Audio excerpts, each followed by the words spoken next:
안녕하세요. 경제학 원론. 오늘은 19번째 시간입니다. 임금 소득과 차별에 대해서 공부해 보도록 하겠습니다. 우리 지난 시간에 생산 요소 시장을 이야기하면서 노동 시장에 대해서 살펴봤습니다. 노동 시장에서 균형 임금이 결정되죠.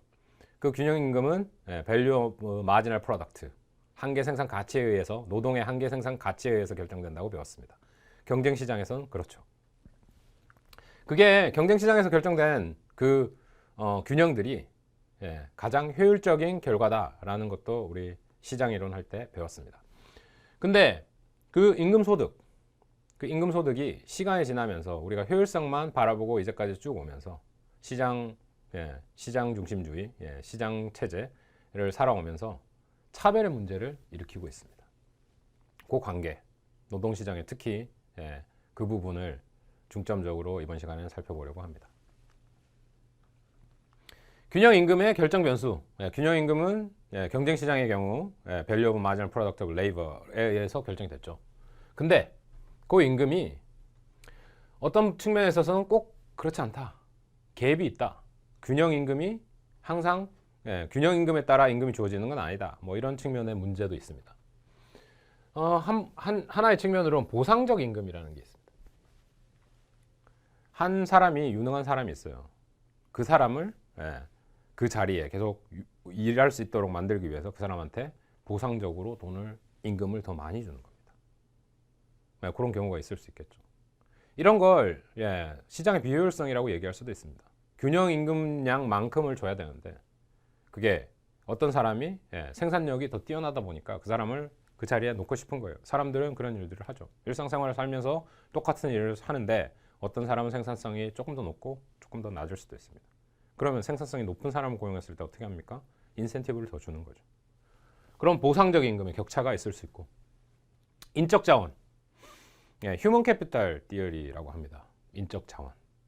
우리가 사람의 노동 생산성을 바꿀 수 있는 방법들에 대해서 고민하고 있는데요. 프로덕티비티를 어떻게 바꾸냐? 그 중에 한 가지 중요한 점이 교육입니다. 교육을 통해서 우리가 자본을 투자하는 것처럼 캐피탈처럼 휴먼 캐피탈, 그죠? 내가 나 자신한테 투자를 해가지고 교육을 더 받음을 통해서 나의 노동 생산성이 올라갈 수 있다. 그래서 균형 임금이 그것 때문에 바뀔 수도 있어요.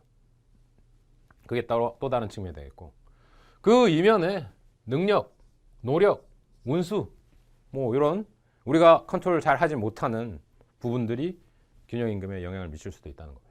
어떤 사람은 생산성이 떨어짐에도 불구하고 어떤 직업에 어플라이 해가지고 그 직장을 들어갈 수 있었을 때 운이 작용했을 수도 있죠. 그 순간에는 되게 생산성이 높은 것처럼 보였으나 고용을 하고 나니까 안 그런 경우도 있죠. 운수에 의해서 그럴 수도 있고, 어떤 사람은 기본적으로 생산력은 떨어지지만 너무 노력하고 너무 고민하고 그 일자리를 너무 좋아해서 더 많은 노력을 함을 통해서 그 생산성을 향상시킬 수도 있습니다. 기본적으로 그렇게 타고난 능력이 다를 수도 있고요. 다른 부분은 뭐냐? 교육의 신호 기능입니다. 이 지점에서 우리가 고민해 봐야 될 게 있어요. 노동의 생산성, 그죠?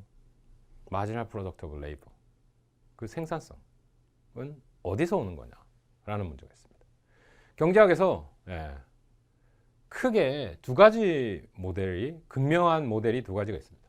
하나는 휴먼 캐피털, 인적 자원 이쪽 측면이죠.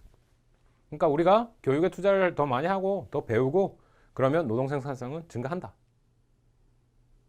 뭐 합리적으로 이해가 되시죠? 공부 열심히 하면 노동 생산성이 증가한다.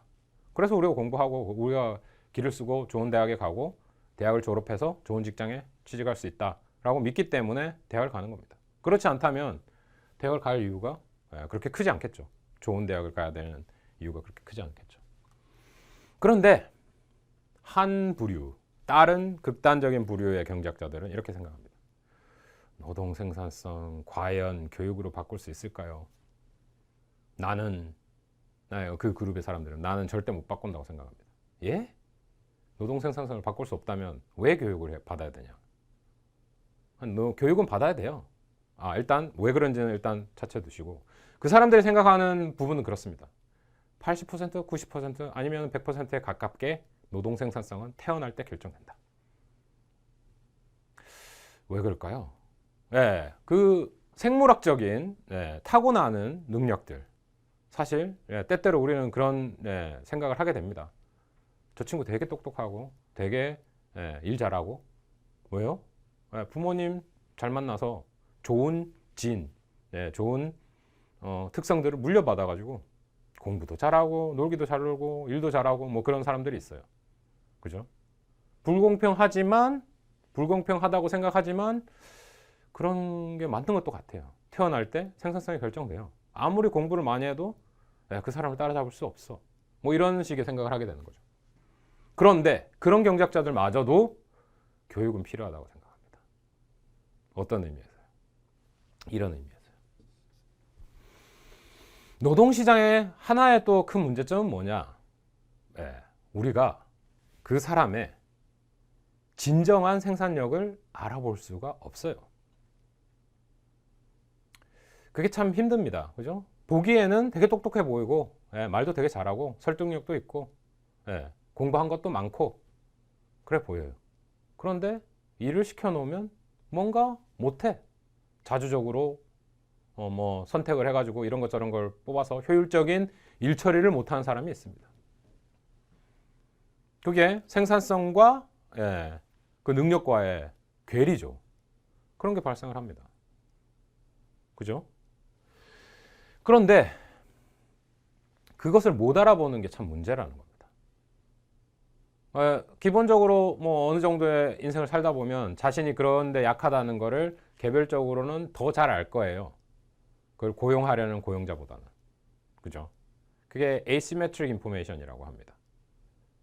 고용인은 피고용인의 실질적인 생산력에 대해서 더 잘 알지 못하죠. 피고용인들이 자신에 대해서 조금 더 안다고 생각합니다. 때때로는 자기 자신도 자기가 얼마나 생산력이 있을지를 모르는 경우도 있습니다. 그러나 어쨌거나 자기가 피고용인보다는 더 많이 알겠죠. 그런데 그런 현상이 벌어지기 때문에 어떻게 되냐? 실질적인 생산력을 productivity를 알 수가 없죠. 생산성을 알 수가 없다는 거죠. 개별적인 노동 생산성을. 그래서 우리가 하는 거는 시그널링을 한다는 거죠. 신호기능. 내가 하버드를 나왔어. 내가 하버드 박사야. 내가 MIT 박사야. 그러면 난 정말 똑똑한 놈이고 정말 생산성이 높은 놈이다라는 거를 신호를 보낸다는 거죠. 그죠? 한국에서도 좋은 학교 나오면 그게 좋은 시그널이 된다는 겁니다. 내가 생산성이 높은 사람이라는 걸. 이해되시겠죠? 그래서 심지어 태어날 때부터 생산성이 결정된다고 하더라도 좋은 대학, 좋은 교육을 받아야 된다. 왜? 신호를 제대로 보내기 위해서. 휴먼 캐피탈 티어리에 따르면 인적 자원은 교육을 통해서 생산성을 높일 수 있다. 이쪽 한 측면이니까 그럼 교육을 더 받아야 되겠죠. 당연한 설명이 됩니다. 근데 그런 반면에 다른 측면, 우리가 생산성은 타고나서 바꿀 수가 없다고 하더라도 교육은 이런 역할을 한다는 거죠. 그래서 각각의 이런 이론들이 균형 임금을 결정하는 변수가 된다는 겁니다. 시그널을 잘 받아가지고 더 높은 임금을 받을 수 있는 거죠. 그다음에 뭐 슈퍼스타 현상, 한 사람이 너무나 뛰어나요. 그런 일이 벌어졌을 때 다른 사람들하고 격차, 그렇죠? 뭐 다른 경제적인 이론들이 있습니다. 너무 격차가 많이 나면 팀 프로덕티비티를 해친다. 아니면 그 차이가 남을 통해서 그 캐리한다고 그러죠. 슈퍼스타가 캐리해가지고 우리 팀에 있는 유능한 누군가가 캐리해서 우리 팀 자체의 생산성이 높아질 수 있다. 그래서 임금을 더 많이 줘야 된다. 아니면 사람이 그런 슈퍼스타의 그냥 스타성만 가지고 스타 의식만 가지고 있어가지고 우리 팀을 망친다. 생산성을 망친다. 두 가지 측면에 분석이 가능할 수 있습니다. 이런 것들이 균형임금 결정 변수로 쓰인다는 거죠. 균형임금을 결정할 때 이런저런 괴리도 만들고 균형임금이 높게 아니면 낮게 생산성보다 높게 낮게 결정할 수 있는 변수들이 된다는 겁니다.